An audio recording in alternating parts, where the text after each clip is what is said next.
को ऑर्डर निकालकर उनको तुरंत भेजने का काम करे।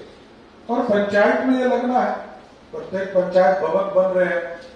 नीतीश जी को मैं देख रहा हूं कि कई वर्षों से वो प्रयास करते रहे। मुख्यमंत्री के तौर पर मैं तो पंचायती राज में भी काम किया, तो वो लगातार ये कहते थे कि पंचायत के काम पंचायत में होने चाहिए और पंचायत में शिविर भी इसी के लिए लगाए जाए, तो आम लोगों को इसका सुविधा मिल सके। ये सारी चीजों को हमको इंश्योर करना है, लोगों को इसका समस्या का निदान होनी चाहिए, ये पूरी तरह सिस्टमैटिक। और इसलिए मैंने जानबूझकर इसका सीएमओ में डैशबोर्ड डाला है कि सीएमओ इसको रियल टाइम मॉनिटरिंग करे। पर डे बदलना चाहिए, नहीं बदल रहा है इसका मतलब काम नहीं हो रहा है। और 30 दिन इसलिए भी डेडलाइन हम लोगों ने तय किया कि हर हालत में इस काम को पूरा करना। तो कई चीजें आएंगी आपके बीच में, सभी डिपार्टमेंट्स के ऑफिसर यहाँ है, कई विकास के कार्य आएंगे। विकास कार्य के लिए हमने जरूर कहा नीचे बेसिक नीड, सड़क, बिजली, पानी हमको पहुंचाना है। जो काम नीचे नहीं हो पाया उसको हम नीचे हमारे पदाधिकारी ऑर्डर करेंगे, प्राथमिकता के आधार पर सरकार यहां से निर्णय लेगी। लेकिन उनसे जुड़े हुए समस्या यदि है नीचे, कहीं पर कचरा के प्रबंधन का इशू आता है, कहीं पर जमीन से समस्या जुड़े हुए आते हैं, कहीं पर पुलिस से जुड़े हुए समस्या आते हैं, तो कई चीजें हैं जो वहां पर तुरंत निष्पादित करने का काम जिला के स्तर पर होगा। और डीएम और एसपी को मॉनिटरिंग करेंगे, कमिश्नर इनको सहयोग करेंगे।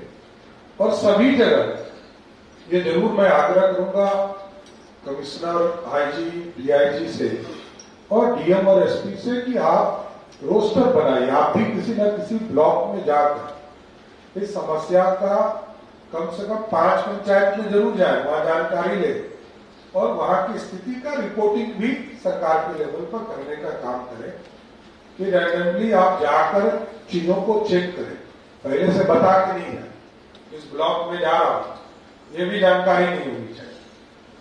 तभी तो उनको रियल टाइम क्या नीचे हमारे ऑफिसर काम कर रहे हैं नहीं कर रहे, जब तक आवेदन आना बंद नहीं होगा तब तक ये शिविर जारी रहेगा। और शिविर में निष्पादन ही लक्ष्य है, सबका लक्ष्य। ये लोकतांत्रिक देश है, लोकतंत्र है, आम जनता के लिए ही काम करना, उनके बेसिक नीड सबसे प्राथमिकता है और उनके समस्या का ही समाधान इस सहयोग कार्यक्रम से चलना है। इसलिए मैं सबको सबसे आग्रह भी करता हूं, विशेष तौर पर सभी हमारे मंत्री भी जुड़े हैं, इनको जरूर आप लोग भी जब जिला के प्रभारी के तौर पर आपकी नियुक्ति हो जाएगी 1-2 दिनों में, तो इस परिस्थिति में आप भी अपने जिले में जब विस्तृति की बैठक या शिविर के सहयोग शिविर के कार्यक्रम में जरूर जाने का प्रयास कीजिए, जिससे कि वहां के आम लोगों का इसका लाभ मिल सके। और हमारे जो विकास के कार्य चल रहे हैं, 7 निश्चय पार्ट 1, 2 और तीसरा चल रहा है, इसको भी आगे बढ़ाना है, इसके भी समस्या का निदान आपके बीच से नीचे में हो, इसकी चिंता करना है। इसलिए आज एक अच्छी शुरुआत हुई है सहयोग कार्यक्रम के माध्यम से, लोगों के जीवन आसान हो सके, यही प्रयास है। इसलिए मैं सभी पदाधिकारी से विशेष तौर पर आग्रह कर रहा हूँ कि आपका सहयोग चाहिए, आपके सहयोग से ही बिहार एक समृद्ध राज्य बन पाएगा और लोगों को जीना आसान भी इस बिहार में हो पाएगा। इसलिए मैं सभी मंत्री और सभी पदाधिकारी को विशेष तौर पर धन्यवाद देते हुए कि आप इस कार्यक्रम को नीचे जमीन तक मॉनिटरिंग करने का काम कीजिए। बहुत बहुत धन्यवाद।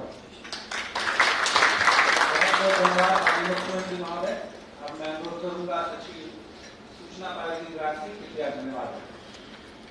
नमस्ते सर, प्रथम मैं बिहार सरकार के माननीय मुख्यमंत्री जी का धन्यवाद ज्ञापन करता हूं कि उन्होंने लोक शिकायत को इतनी प्रायोरिटी दी और उसको अपनी अहम प्राथमिकता में रखा है। मैं माननीय उप मुख्यमंत्री जी का धन्यवाद ज्ञापन करता हूं कि आमजनों की जरूरतों को के लिए वो हमेशा हमें दिशा निर्देश देते रहते हैं और उनकी सेंसिटिविटी के बारे में हमें बताते रहते हैं। मैं धन्यवाद ज्ञापन करता हूं माननीय मंत्री ग्रामीण विकास एवं राजस्व एवं भूमि सुधार विभाग का, क्योंकि उन्हीं का सबसे अहम रोल है। जब ये इस पूरा कार्यक्रम फील्ड पे पहुंचेगा तो उनके जो नेतृत्व में इस कार्यक्रम का निष्पादन होगा।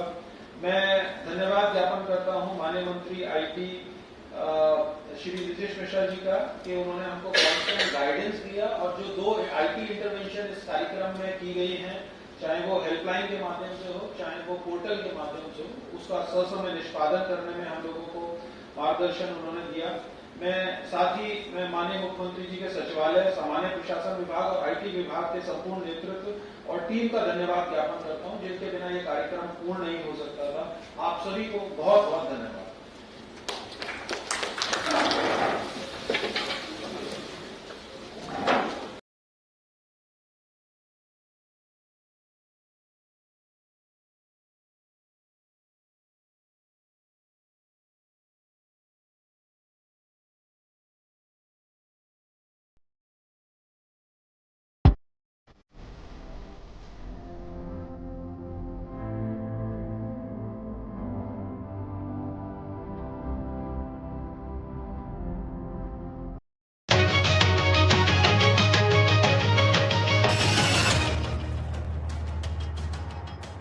State Bank of India has posted a record net profit of over 80,000 crore for the full financial year. But yes, there are a few concerns which remain for the market. And first and foremost, for allaying all those concerns, we have with us Mr. C.S. Sethi, Chairman, State Bank of India. So as we were discussing, first of all, congratulations on the record net profit of over 80,000 crore.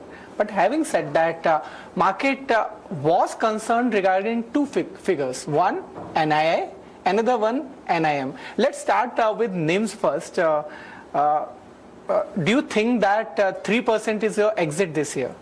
Next year, will it be possible? And more importantly, is it a bottom kind of figure which we are having right now? Thank you for giving this opportunity to explain the numbers. I think our guidance on the NIM has been exit NIM of 3%, and I think we fulfilled that. And we are also giving guidance for FY27, NIM of 3% and above. The NII impact in the Q4 was essentially in terms of the 25 basis point rate cut which had happened in December is fully priced in the Q4. And what I see going forward is, one is the repo rate unlikely to be changed, which means that broadly the deposit rates will continue to be there. And by the way, we've done very well on the liability management. If you see, despite our significant growth in the deposit level, we have reduced our cost of resources. Right. So on the NII front, we essentially the EBLR has impacted, and the double impact is, one is 25 base rate cut which is fully factored in December, and the EBLR book itself has grown. The home loan and MSMEs are mandatory linked to the EBLR. But I believe that I think we will be focusing on the asset mix and also ensure that the 3% guidance on NIM will continue to be holding on. When you are saying 3% guidance on NIM, one moot question which I am mentioning is what we have seen this quarter is a kind of something which is bottoming out of NIMs, and the situation will be better than other quarters? Yeah, obviously, because there are no rate cuts are expected, which means that EBLR book will hold on at this level. And the new loans, particularly on the corporate side, we are looking at how a lot of times what happens in the corporate relationships, while you make less on the interest, we also have significant other income. That has actually contributed to the overall return on asset being above 1%, the guidance what we had given. So I believe that both in terms of NII and NIM, there will, going forward, will be a better position in the current financial year. You mentioned about deposits. Now that is something which you have grown around 11% this year. Keeping the scenario in mind, do you think it is going to be a challenge in coming quarters, and what sort of strategy you are applying for that? On the deposit side, I think we have done very well. See, on a large book of our size, 11.4%, and the retail term deposit growing at almost 15% is phenomenal. On the savings bank side, if you have noticed, for the first time we have had a double-digit growth after a very long time. And again, this is the largest savings bank book in the country. So I believe that around 11 to 12% deposit growth, which we are aiming for in the current financial year, and with almost 3 lakh crore excess SLR what we have, we should not be having any challenge in funding the credit growth. Talking about the loan growth, which has been phenomenal this quarter, around 16 to 17%. Keeping this pace in mind, do you think there is going to be some deceleration in next year, or you think that you may match even the current quarters or years growth?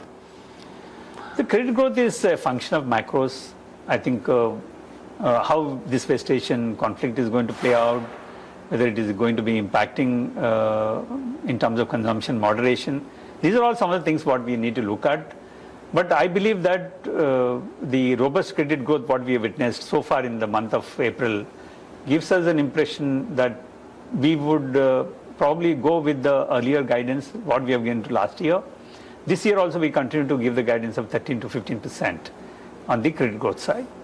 Especially on the corporate growth, there has been growth of around 15%. Do you think this is going to continue, or you think there is going to be some impact of the global scenario which is continuing? Some unfavorable conditions may also come in terms of weather. I mean, that is something which may hamper. What is your assessment on the corporate growth? So our 13 to 15% credit growth, we are not building only purely on the corporate side anyway. See, if you have seen in the last quarter and the full year all basis also, we have grown across the segments. Right. And I believe that that trend will continue. And as far as corporate is concerned, the credit growth is also a function of what is happening in the markets. Because market rates were higher, some of the migration has happened to the bank borrowings. So on the capex side, we have not heard anyone withdrawing the capex what they've committed earlier.